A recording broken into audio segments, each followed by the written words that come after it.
ఏదైతే బస్సులో మొన్న చేవెళ్ళ దగ్గర మరణించినటువంటి కుటుంబాలకు ప్రగాఢ సానుభూతి తెలియజేస్తూ ఈ సమస్య నుంచి బయటపడే విధంగా వారికి ఆ భగవంతుడు వారికి మనోనిబ్బరాన్ని ఇవ్వాలని కోరుకుంటూ మీ అందరూ చూస్తున్నారు. ఈరోజు వికారాబాద్ పట్టణంలో అనేక మంది విద్యార్థులు ఈ రోడ్డు గురించి రోడ్డెక్కారు. మనం చాలా సందర్భాల్లో అనేక రకాల యాక్సిడెంట్లు జరిగినాయి. హైదరాబాద్ నుంచి బయటికి వెళ్ళేటువంటి అనేక రహదారులు, చాలా రహదారులు ఉన్నాయి. అన్ని రహదారులు కూడా డెవలప్ అయినాయి. కేవలం వికారాబాద్కు సంబంధించినటువంటి రోడ్డు మాత్రమే ఈరోజు డెవలప్ కాకుండా ఉన్నది. మరియు దీన్ని నేషనల్ హైవే కిందకి ప్రకటించారు. ప్రకటించిన తర్వాత సెంట్రల్ గవర్నమెంట్ అనేక సందర్భాలుగా డబ్బులు రిలీజ్ చేసినప్పటికీ కూడా భూసేకరణ జరగలేదు కాబట్టి రోడ్డు విస్తరణ జరగలేదు అనేటువంటి మాట వాస్తవము.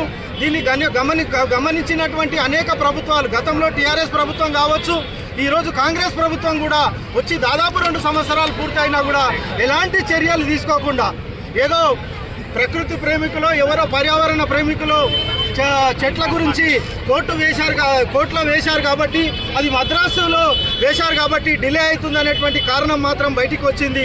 అది ఎవరు వేశారు, ఎందుకు వేశారు? ఈ పర్యావరణ ప్రేమికులకు నేను ఒక సంఘటన గుర్తు చేస్తున్నా. ఇక్కడ ఉన్నటువంటి పత్రికా విలేకరులకు కూడా మీ అందరికీ తెలుసు, ఈ చెట్లు ఇప్పటివి కావు, నిజాం కాలం నాటివి.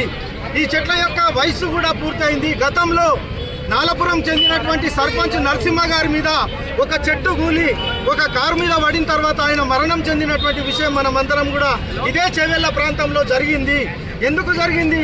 చెట్ల యొక్క వయసు పూర్తి అయిన కారణంగా ఆ చెట్లు కూడా పడిపోయే దశకు ఉన్నాయి.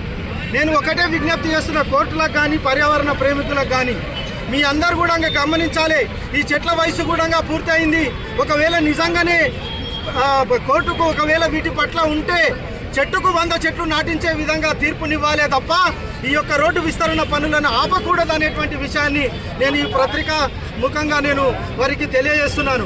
అయ్యా ప్రకృతి ప్రేమికులారా, మీరు కూడా గమనించండి. ఏదన్నా డెవలప్మెంట్ రావాలంటే ఎంతో కొంత ప్రకృతికి నష్టం జరుగుతుంది. ఇప్పుడున్నటువంటి విధానంలో ఏమాత్రం నష్టం జరగకుండా ఎక్కడా కూడా మనం పని చేయలేము.